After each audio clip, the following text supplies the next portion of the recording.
And Jack from Cultaholic. Hi there, friend. You're looking good today. We're both on Twitch today, aren't we?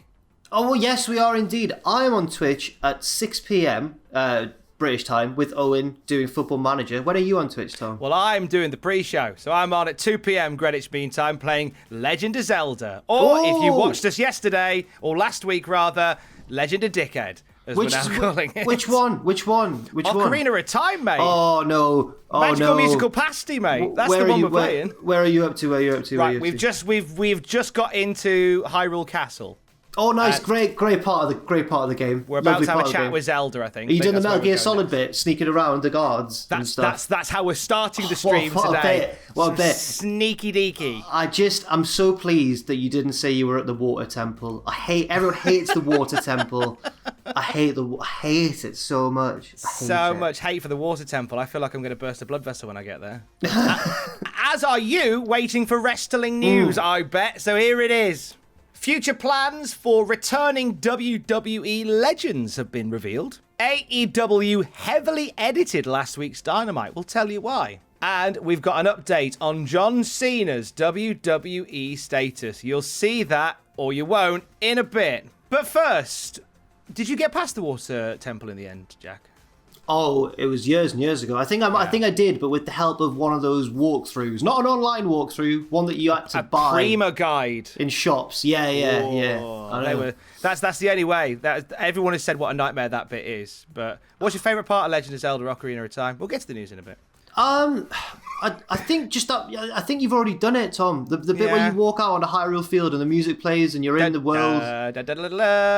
Yeah, and everything's there for you. But then night falls and skeletons start popping up out the grass. Oh. What's that about? Oh. And isn't it interesting how everybody in Legend of Zelda keeps their money in long grass and pots? There's no banking system in Hyrule. It's frustrating. The pots I understand. The money in the grass I assume has been dropped there by people murdered by skeletons in the nighttime, so, you know. Very likely, very likely. Hey, if only this channel had timestamps. Future WWE plans for legends have been revealed. So we had some amazing returns at the Royal Rumble, and we've got an idea as to where we're going with some of these next, don't we, Jack? We do. First of all, PW Insider are talking about Christian. Obviously, he was one of the biggest and best returns at the Royal Rumble, and they are reporting that while it may have looked like a one-off appearance for Christian, he might actually be working a part-time schedule from now on. This was then kind of teased further by Big E, who is of course currently the Intercontinental Champion. He tweeted a picture of himself and Christian from back in 2014, maybe teasing a match that people have been saying Christian's actually owed. That's because Christian's last match before he stepped away from wrestling came on Raw 2014, where he beat Alberto Del Rio, Sheamus and Dolph Ziggler to become the number one contender for the Intercontinental Championship. And that match never took place, but he still owed it. So maybe it could be happening on SmackDown. I'd be all right with seeing Christian getting in the mix with Big E. I think, again, when the legends come back, they're great when they are put in a position to help bring new people along and help develop the talent of today and the talent of the future. So Christian working with Big E, working a match with Big E, yeah, cool with that. I'm fine with that. Give Big E a big win, big ending on Christian. That'd be cool. Would they just have Christian win for the nostalgia pop, for everyone to be really happy? I feel like Edge is going to be ticking those nostalgia pop boxes. Right. I don't know whether Christian will as well. I don't think. Get Christian the win instead. Reverse all that. Edge has won so much. Edge has won everything. Yeah, but it's his comeback, mate. Yeah, it is. Grit. It is his big comeback. It is. All that is true. Grit. He's like a council gritter. Who else has got big plans? Well, potentially got big plans going forward. Carlito, who was apparently on a 3-week trial run with WWE, which started with the Royal Rumble, where he was one of the surprise appearances, of course. That is according at least to Wrestling Inc. And according to sources close to the situation, MVP has been pushing for WWE to basically take a longer look at Carlito as either a wrestler, to come back as a wrestler, or as a producer. And Triple H, it says here, eventually gave his approval for the trial run. I like the idea of Carlito as a naughty child, and Triple H is like, right, we'll give him a shot. But yeah, the belief appears to be that Carlito will end up signing with WWE, and PW Insider have noted that there's been a lot of internal praise for his work and for the shape he was in when he returned. He was looking real jacked. He's a thick boy, isn't he? My days, he looked great. I think, I don't know whether you agree, whilst it was good to see him back, I don't know whether I buy him as like what felt like a very bland babyface on Raw. Right. He's so rich as a character, but it was just to be put in a tag match with Jeff Hardy, get the win. Hey, Jeff, how cool are we? We're great. No, they did like a video that introduced him for new fans. I'd love to have seen a promo backstage with him interacting with somebody new, interacting with Elias and Jackson right before that match to give us a little flavour of that. It just kind of felt a bit, for me, it felt a bit of a flat one, but I guess if it's just a trial, they don't want to commit too much just in case.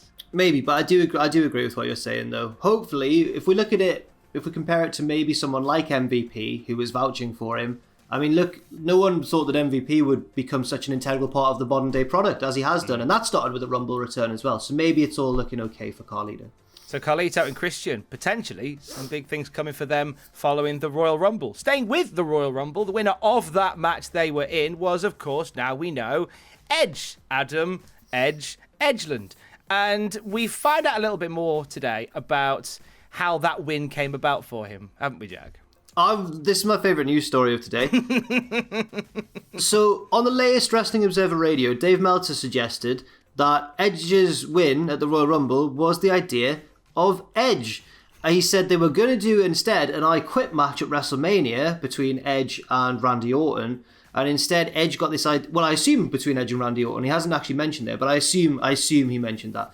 And Edge got this idea of coming back and winning the Royal Rumble and maybe winning the championship. So Edge has sat down, right, backstage, and Vince has gone, right, we're thinking you and Randall, I Quit match at WrestleMania. And Edge has gone, I like it, Vince, I like that. Or I could win the Rumble and then win one of the big belts at WrestleMania. And there you go. And Vince has gone, yeah. Why not? Yeah. And then instead they just did that Edge and Orton match on Raw, and obviously Alexa Bliss got involved. So that's sorted now. So do you think wrestlers often do this? Just pitch their own massive wins? It was mentioned in the group chat before we got in here, and I remember this happening. Bob Holly did something similar, where whenever they would ask Bob, like, what do you want to do? Bob would always say, just give me the belt and let me beat everyone. Yeah.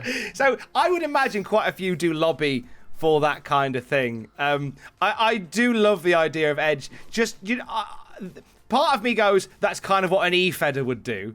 I'm just going to win all the belts. Then part of me goes, you know what? You miss 100% of all the shots you don't take.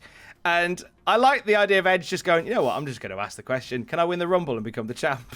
And so the worst they'll do is say no. And they said yes. We'll have to really keep an eye on whether he does become the champion or not, because at the minute, it's rumoured that Edge is going to be taking on Reigns at WrestleMania, but whichever champion he does take on, if the belts remain on their current holders, that's a big loss for Drew or Roman, isn't it? Do you not think? Yeah, I think Drew and Roman are both doing such good stuff at the moment. I don't know. I think Roman has to lose at some point. Because he's the baddie. He's the baddie. Well, yeah, he's the baddie. He has to have his comeuppance. I'm not yet invested in Edge being the one that beats him. Like, there are other people that have more of a story, but we have several months before WrestleMania. They can invest me in that story. They can tell that story to me, and then we can take it from there. There is also something in Reigns and Edge having this match, and Reigns just taking this Hall of Famer and just beating him within an inch of his life. Like, there is something quite dark. Like, Roman Reigns has been amazing at these uncomfortable moments in wrestling matches where he's beaten somebody, not over the top violence, but it's more a case of it's just aggressive and uncomfortable. Yeah. And there is something with a guy like Edge who has triceps injuries, a famous neck injury. You could exploit that, and you could just have this moment at WrestleMania where you are watching going, is he really all right? Because I just don't know, because Roman's awful. Yeah. Like, you could have that really cool moment, but we will see. But fair play to Edge, just saying, can I win it? Yeah, all right, get on with it. Dynamite tonight. It is Wednesday night, of course. So the wrestling takes centre stage on a Wednesday. Last week's Dynamite was a little bit different to what was meant to go out. What happened, Jack? Well, Dave Meltzer's mentioned this, and it has since been confirmed on Being the Elite as well. I'm not sure which came out first, but both stories seem to match up. Basically, that main event match between the Bullet Club, or the Young Bucks and the Good Brothers, and the Dark Order, I think it was an 8-man tag team match. That is, according to Meltzer, the most edited match in AEW history, but not because of botches. Usually we associate the editing of matches with, oh, something's gone wrong. They've had to hide that when it goes out on TV. No, this was just because Gallows and Anderson kept being rude little, cheeky little boys and just kept doing silly things. So they kept making vulgar hand gestures. They kept pretending to smoke the devil's lettuce, Tom. And they're just, what are they like? What are they like, you know? Just absolute wild lads. And there'll be people that will decry this and say, hey, back in the Attitude Era, you did all this all the time. It's fine. Yeah, but we used to have cigarette adverts during cartoons. It doesn't make it all right. And you're pitching this to a family audience as well. That's the big thing. There's an episode of Nevermind the Buzzcocks, a TV quiz, a music quiz show / comedy over here in the UK, where there's a famous one where the host, Simon Amstel, is confronted by Donny Tourette, a member of a punk band who tries to act really cool throughout the whole show. And he reminds me so much of Gallows and Anderson because at one point he lights up a cigarette and Simon Amstel, the host, goes, "Wait, everyone, Donny has started smoking a cigarette that you can legally buy in shops." And he just completely takes away all of the... So I feel like that's what Gallows and Anderson are doing. They're being rebellious for the sake of it, but perhaps in a slightly more self-aware way than Donny Tourette. I wonder what Donny Tourette's up to now, actually. His band, I don't know, Tom. I think he's Twitch streaming Legend of Zelda. Yes. I think, and he's stuck on the water temple. I think that's what's happening. Nice callback. Rey and Dominic Mysterio update for you. They were conspicuous by their absence for a little bit ahead of the Royal Rumble. They have revealed that they actually tested positive for COVID, didn't they, Jack? They did on Start Today with Chris Cavallini. Yeah, Rey's explained that basically his parents got COVID while the Mysterios were taking care of them. And basically the parents passed it along to the housekeeper, who then unknowingly passed it along to Rey Mysterio's wife. And then he spent 3 days with his wife before flying to Tampa for the December 11th SmackDown, and then learned that the housekeeper was positive. So he didn't know that his wife had it, neither did she, presumably, before he got to the Thunderdome on that Friday. Rey and Dominic didn't want to risk passing it on, even though Rey, Dominic, and his wife and his daughter had all tested negative by this point, but they were able to fly home on the Saturday because they'd still tested negative. So because they tested negative, they could get a flight home and kind of isolate themselves.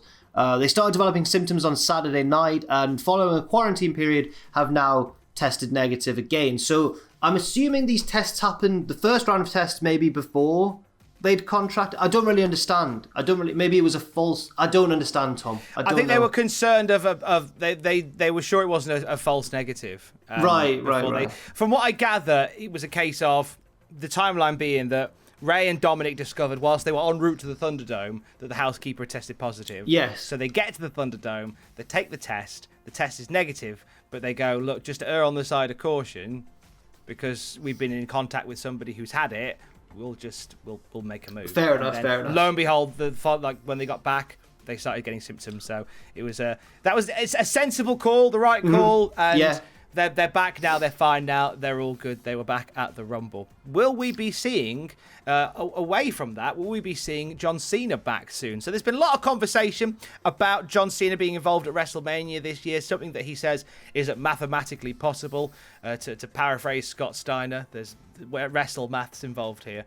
But there is some questions about whether or not he'll be involved in the WWE again. So what's he said, Jack? Well, he was on The Tonight Show with Jimmy Fallon, who is, of course, the John Cena of the United States light entertainment world, and said, "Oh yeah, I will be back in WWE, but it's a difficult and unprecedented time right now, and I'm also filming Peacemaker, and that's going to take a lot of my time, and I can't bounce back and forth due to international restrictions. So at least for the time being, I'm here and I'm still away from WWE, but I very much look forward to returning as soon as I possibly can." So he's not given a concrete date. He's not said I'll be back for WrestleMania or I'll definitely be back at this point. He's just said that he will be back in the future, but at the moment he's very, very busy. I don't know how much I believe him, but I don't know. Often when wrestlers are set to return, they play down the immediacy of their return. But in this case, I imagine John Cena is quite busy, to be fair. Yeah, and normally if he was filming something, he would have no issue with just popping back and doing a couple of wrestling matches in between takes. Like, he's always been a grafter like that. But I guess because of the restrictions and limitations, like if he's filming Peacemaker and he has to travel, he's then got to spend 10 days in isolation, do the thing, another 10 days back, you've lost a month before you know it. Yeah. So that might actually be the one time where he's saying, I'm not coming back, where it might be true. I think he'll be in video format at WrestleMania. I don't think he'll be there in person. I think the next time we see him in person won't be until WrestleMania 39. Fair enough. I think when they go Hollywood, I reckon 2 more years, they'll go Hollywood and he'll do something big at WrestleMania 39. I've just thought the video that he's going to appear in at this year's WrestleMania is just him trapped in the nether realm where he's been kidnapped by Bray. Him and Triple H going, amazing! Help! Just on the Tron, just trying to get out of it. Still walking around in like a now raggedy NWO t-shirt. Yeah. Hello? Let me out. Who's the star player at Cultaholic FC right now, Jack? At the moment, Tom, we've been on a bad run of form at the moment, you know. Oh. The chat, I got really angry at the chat last week. Tom, I'll explain briefly what happened before we end this news video.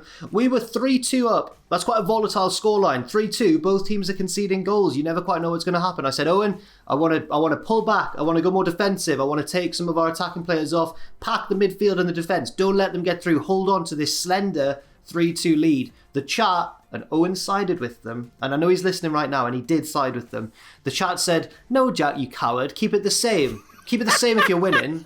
And because I often go against what the chat's saying, I'm maybe a little bit too cautious on the game. I thought, right, I'll just do what they say. And we lost 5-3, Tom. So I lost it. I lost it. Anyway, 6 p.m. on Twitch for the next installment. I think it's. I imagine a football manager, maybe a Sam Allardyce, stepping in front of the press to say, yeah, well, we were doing all right, but the fans were to blame because they were chanting something that I didn't agree with and it confused me. Yeah, well, that's what's happened, basically. That's what's happened. There's a group of them sat behind the dugout who've basically gone, keep it the same. And I've gone, I will. Yes. Pachiti! Luda! Pachiti's the owner. He's watching from the box, just motionlessly, ready to sack me if it goes wrong. But no, that'll be 6 p.m. on Twitch anyway, UK time. Football Manager, myself and Owen, trying to resurrect the form of Cultaholic FC. Tom, what are you up to? Twitch.tv/Cultaholic for Legend of Zelda at 2 o'clock. Should we talk more about the water temple for a bit, or should we just let these people go about their day and finish the video? I couldn't possibly think about that level anymore. By now, all the other stuff that you can click has appeared around us. So yes. Maybe click one of these instead. That one's quite good down there. Go watch that instead. Stay safe. Love you. Bye.